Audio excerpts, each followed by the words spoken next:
When someone asks me where they should start reading, that's a hard question. It depends on where they are already and what they've read already. So it depends on the topic. But what I found in my own life is I'm a bit eclectic. I'm not saying this is what you should do, but what has happened in my life is I tend to read 5 or 10 books at the same time. Not at the same time. I'm working through them simultaneously. And part of the reason for that is quite often I stop somewhere in a book and I need to think about it. Or perhaps I even get a little bit bored with a book and I'll move on to another one. And what I found over the years of my life is that this connects ideas together. And I see how ideas overlap and are intersected and how they affect each other and really just how a worldview works together.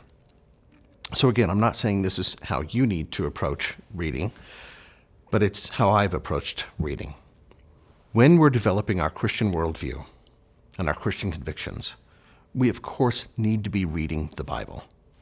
Some people try to read through the Bible every year. For me, that's been difficult. What I get out of the Bible when I do that is confusion. And especially if I miss a couple of days, the catch-up is really hard. So what I found is working my way through the Bible over the course of several years, and then also focusing on certain books for extended periods of time. I remember years ago spending 18 months studying the book of Deuteronomy, trying to just get it under my belt so I could become familiar with it. And then I found bits and pieces of Deuteronomy were sprinkled everywhere else in the Bible. So that helped me to understand a lot of other portions of Scripture that were now familiar to me.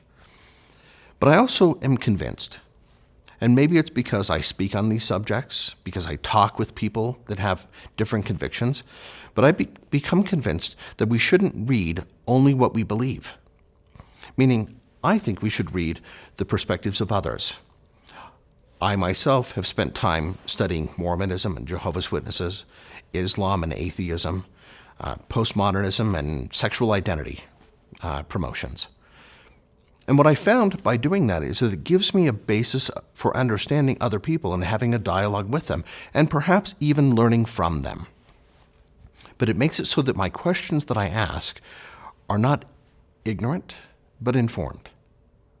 And it gives me a greater opportunity to sincerely understand other people, and it helps me understand myself.